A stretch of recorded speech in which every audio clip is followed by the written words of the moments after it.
Greetings, loyal subjects. I'm King Yarn, and thank you for joining me as I play a week-long game of Subterfuge.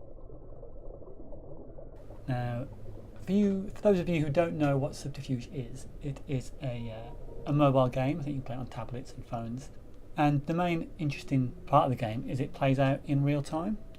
So I'll try and explain some of the basic concepts of the game as I go through. This is the game screen here that you can see. There's me, Yarn, in the middle there, surrounded by dubious allies or not allies. Now, the way to win this game is to create a mine, and then with the mine you have to drill 200 units, I suppose, of Neptunium. Now you have basically one unit of attack, defense, whatever, and these are the drillers. And the drillers are your attack, so you send out drillers to attack other players. When players send drillers towards you, the drillers that you have there are your defense. And also the drillers are used to mine the Neptunium. The way to lose is if your queen, this lovely lady here, is captured. And in that case, you're eliminated, game over. Like, you can be eliminated from the game and you're out, the game carries on in the background, you're done. Now, one of the key strategic parts of Subterfuge are the specialists which you can hire. I think that every 18 hours you can hire a new specialist. You get 3 choices, and there are a dozen or so, and plus some of them can be promoted as well. The princess is a good example of one, because if you have a princess somewhere and your queen gets captured, then your princess will automatically become queen and you're not out of the game. So you can maybe put your queen at risk knowing that you have a princess elsewhere. So I'm going to be playing this game until I'm out, maybe even a little longer if it looks like it's nearing its conclusion. So I'm going to record a video every day, usually in the morning, and I'm just going to whack it all together and it's going to be what you're watching now. So the basis of the game here are the outposts. Here I have these 5 outposts at the beginning. You can't see my finger doing this. And this is like your territory, your home. There are 2 different types of bases to start with. You've got the circles, which are the generators, and the factories, which produce drillers. And the difference is, well, the reason you would need the generators, I'm giving away my early movements there. The reason you need your generators is because you get a cap on the amount of drillers that you can have. And so the more generators you get, the more drillers you can create, the stronger your army can be, etc. And again, the other type of outpost would be a mine. You need 50 drillers for your first mine, then 100, then 200. And you can create a mine out of any other outpost as long as you've got the drillers there. You convert it to a mine, and then it starts earning you the victory points, if you will, the Neptunium.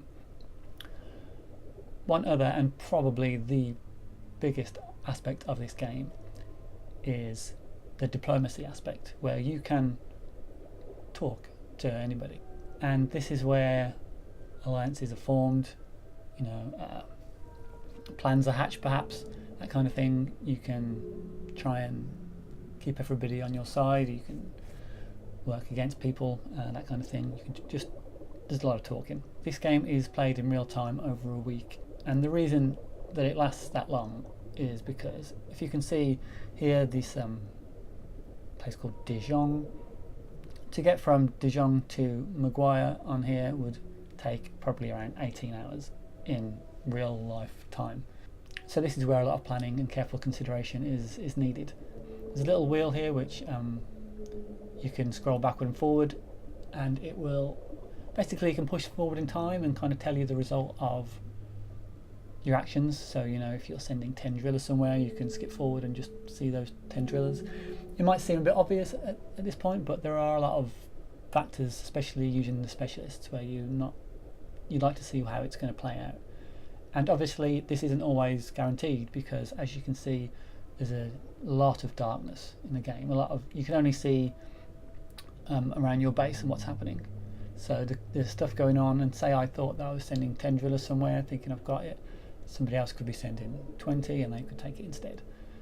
Some of these things you'll see as the game progresses. I felt like I started in a fairly decent spot. I thought this guy was going to be trouble, Salen. A reason why is because he joined the game, he left the game, he joined again, and I think that is to kind of gain an advantage in terms of favourable position, which is kind of, I think it's against the sort of the morals of the game. I guess you're given this place and you should go with it. Maybe players who do join a game and leave can't come back for an hour, or maybe can't join that game again at all. But this game is pretty much dead to the developers now, unfortunately, because it's a free-to-play game, and I guess they didn't make that much money out of it.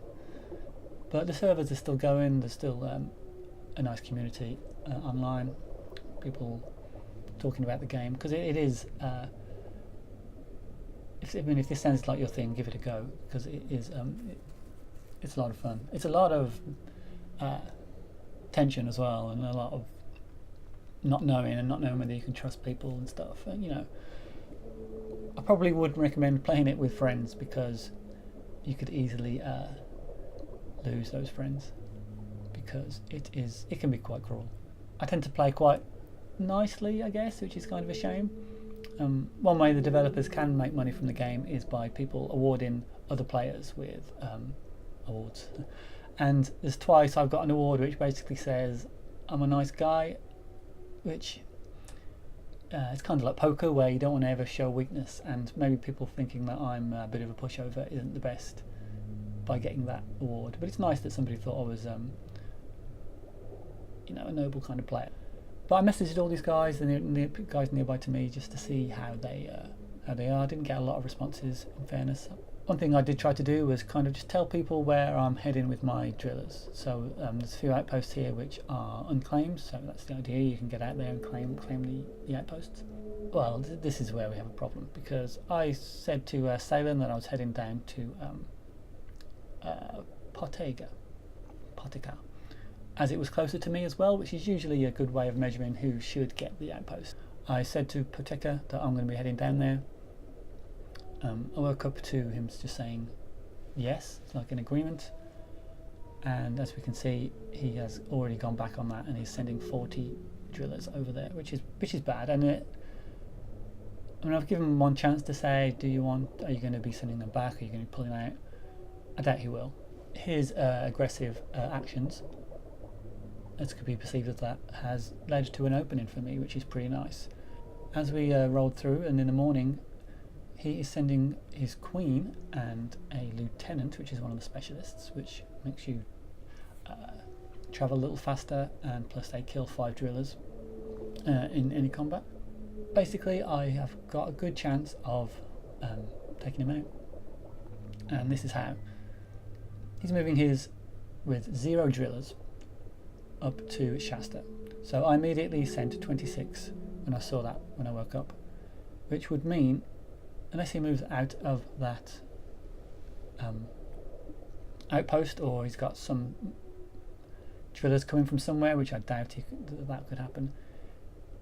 If he doesn't move out, then he is toast. As you can see by my guy getting there, he has 26. He has 0 drillers in there. The shield, which is the little number at the bottom, only slowly starts going up, and if it stays like that, he's eliminated. So what is most likely going to happen is the guy's going to run. So once he sees that, he may have already spotted that I'm sending my drillers there to take that place, he will move his drillers out. Knowing that, I hired a pirate. Now what pirates do is they can target submarines rather than outposts. That's what they can target either. And when targeting an enemy sub, they travel 4 times faster. So my plan is get my pirate there. He's going to escape. If he goes down to Gabler, I've almost certainly got him. If he goes anywhere, I've probably got him. The one which might be close is down in Goss. So if he heads down there, which is the sensible move, I should be able to catch him with my 16 drillers and my pirate. So that's the plan. Otherwise, I've spread out quite nicely. People are all being quite friendly, as is expected. No one's going to, well, other than Salem, who's gone back on his word. I didn't really describe the shields, which build up over time in your outposts. The Queen gives you a little extra shieldage. Some have 2 potential, like Pateka there, others have 1. 2 potential as in each line is 10, so that would be 20 shields, which count as somewhere which would be defended. So yeah, I've kind of rambled on quite a bit about this. I suppose this is going to be quite a long one with me kind of explaining the game a little bit. That's as we stand on day 1. I guess you'll see in about 10 seconds day 2 and how things have progressed. So I'll see you then. Okay, and day 2 rolls on in, and as expected it gets a little bit juicier as people push their strategies and basically try and get a bit of power for the because this is kind of the mid game now. I suppose if it's kind of chess terms, you're just working towards getting your pieces in place in order to strike a decent blow. I suppose somewhat unusually from the games I've seen, nobody has built a mine yet, but I think these people kind of know what they're doing a little bit more, because if you take an early lead in this game, you're a massive target.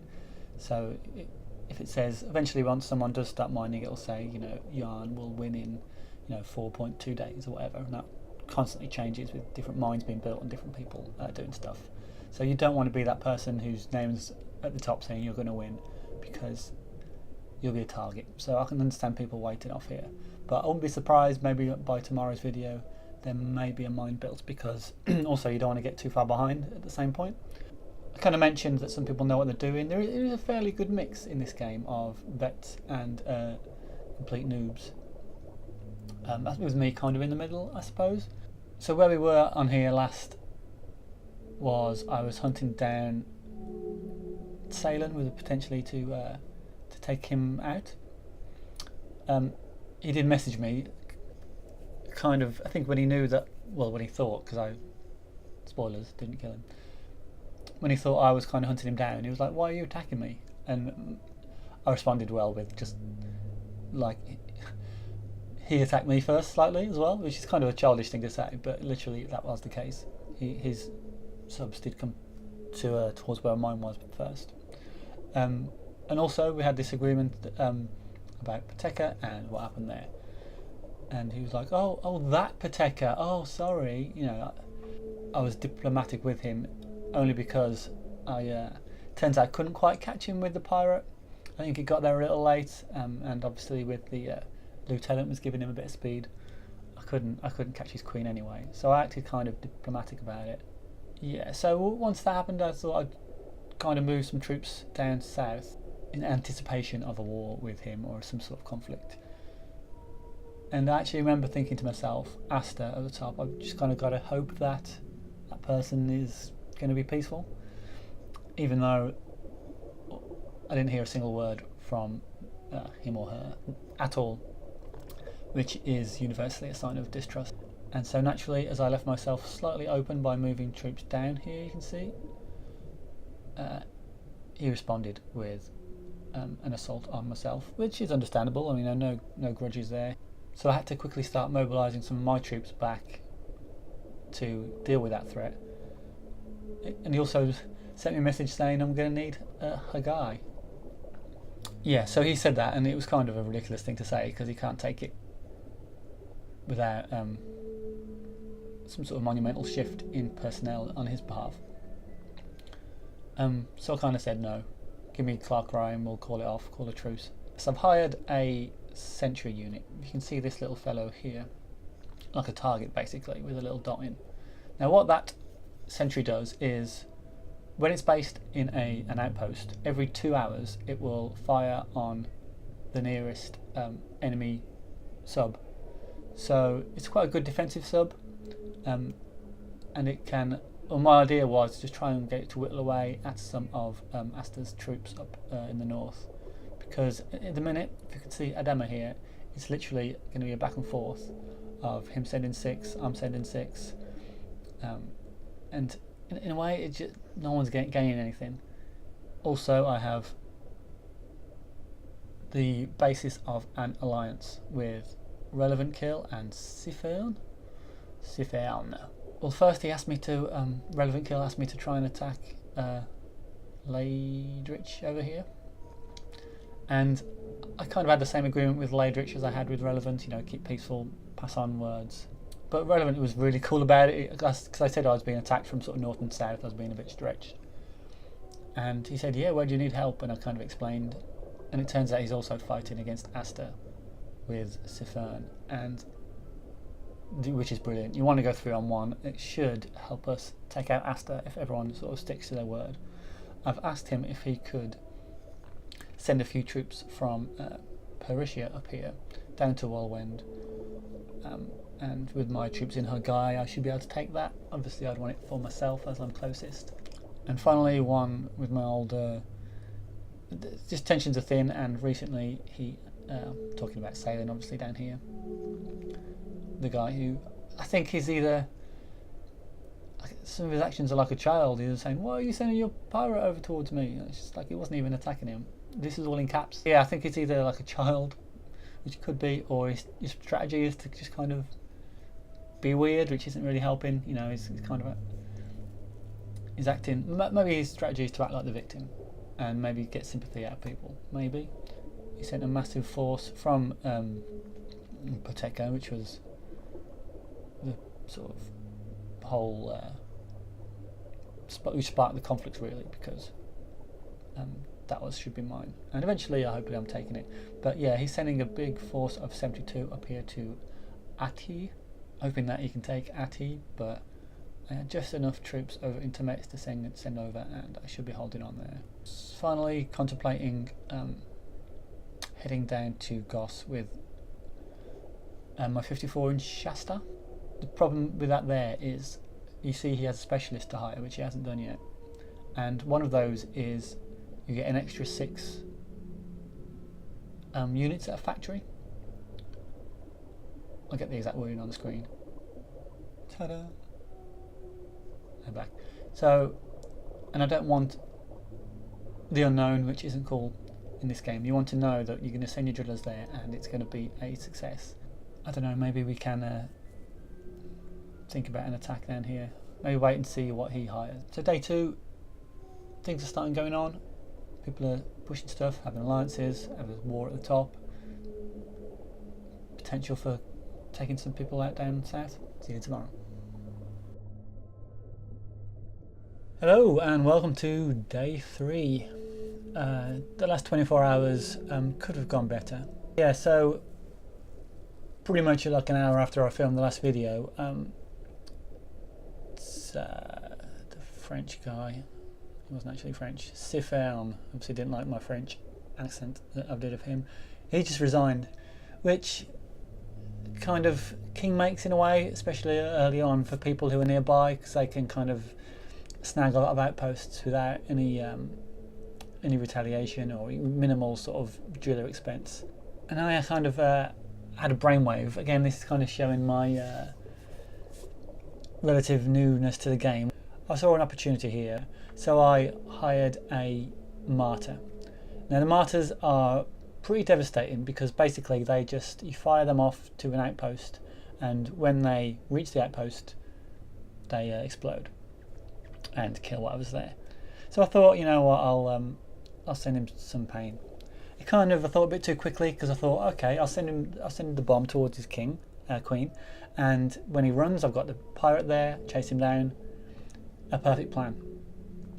But it's not a perfect plan, because the way that this works is, if I send the martyr towards Goss here, all he needs to do is send out a driller to meet my martyr, and which is what he was doing here, and the martyr explodes then. And so he aimed it so that the two would meet right outside my outpost, and my outpost would go bang. So poorly thought out. Also, because I had the pirate there, and again quite smart from him in fairness, he sent about, if you zoom in here, he sent quite a lot of 1 subs Yeah, I got like 10 notifications saying he sent a sub, he sent a sub. And so that means I couldn't just go and get the pirate and take one and stop it from intercepting. Because I didn't have time to get there and back. That's why he sent so many. My base was going to explode. He was going to lose a couple of drillers. No big deal. So what I decided to do was send some drillers from Shasta over to take a Gabbler down here. Now this is undefended with a 20 shield, so it only takes me 21. So I thought if I go and take that, and then here is an aspect of the game which is quite good. You can, for various reasons, usually for an alliance, you can gift subs or specialists to people. And what I'm going to do, it hasn't actually quite happened yet, but this is the way it's going down, is literally the last minute, because you don't want to give away what's happening to your enemies. At the very last second, I'm going to gift the sub to Salem. It goes to the nearest outpost that they control. And that's why I headed over to Gabler.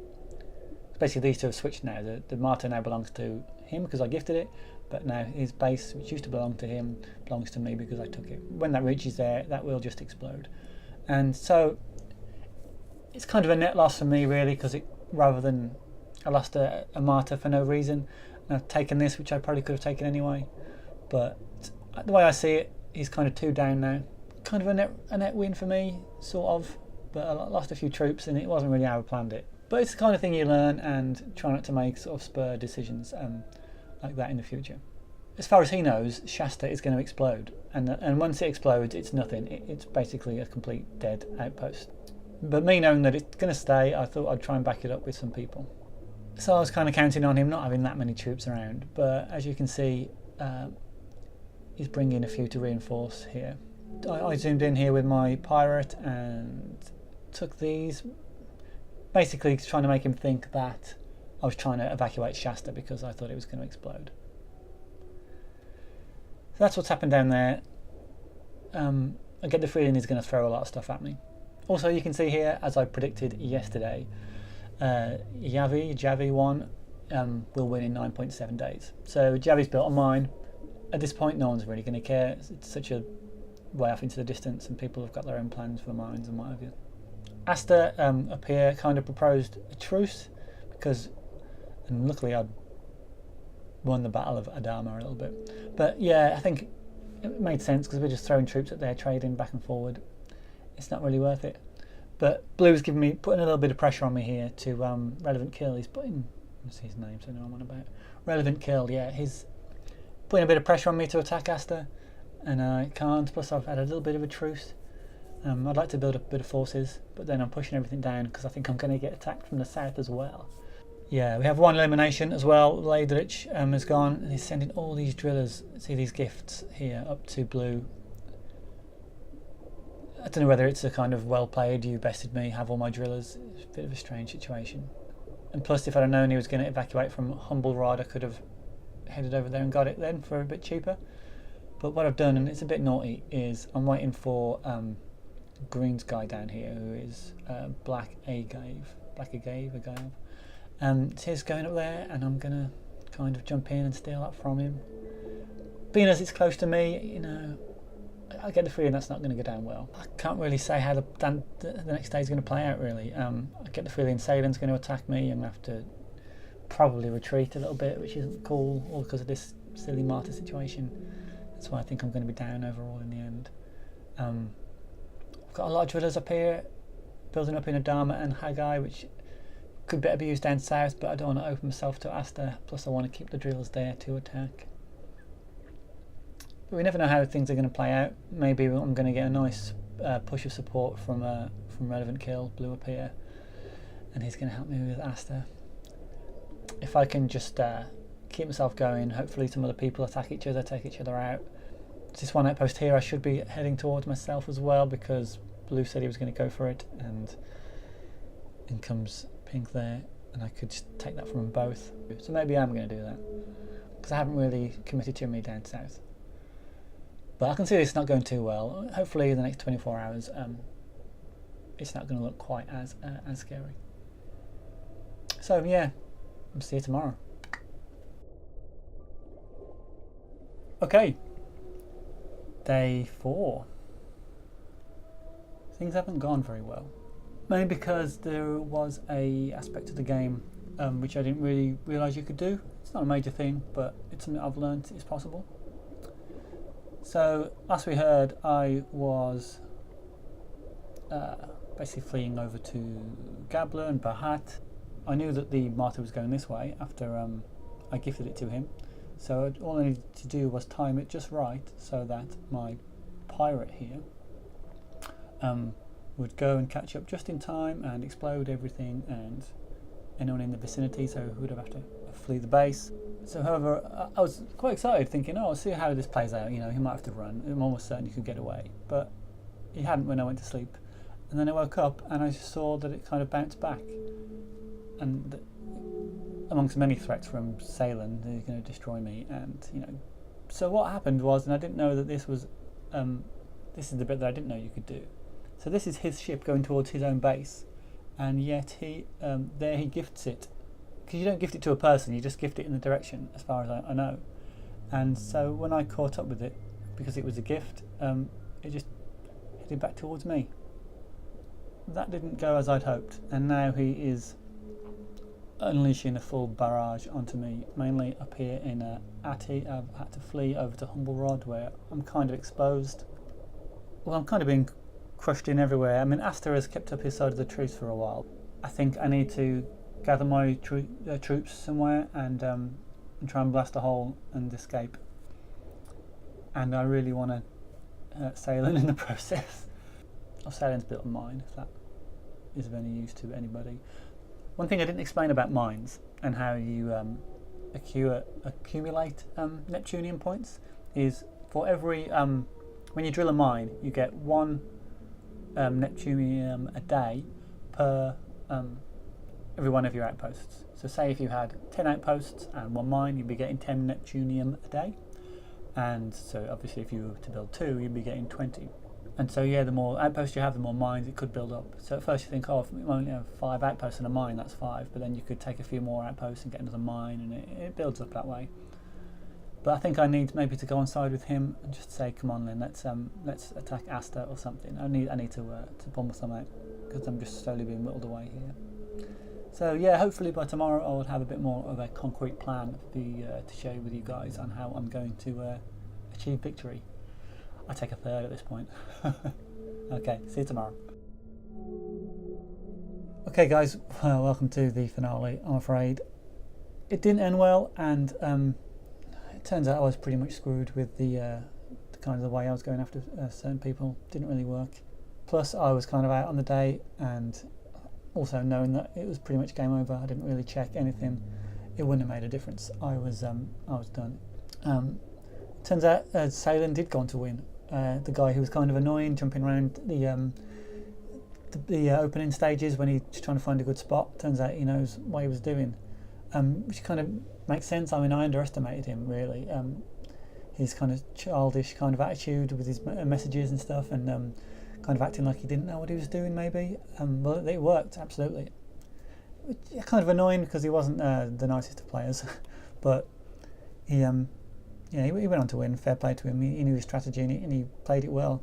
Completely underestimated him. Also, it turns out Blue, who got eliminated, I think he was a bit annoyed. I think he needed help at certain points, and I didn't really send it to him.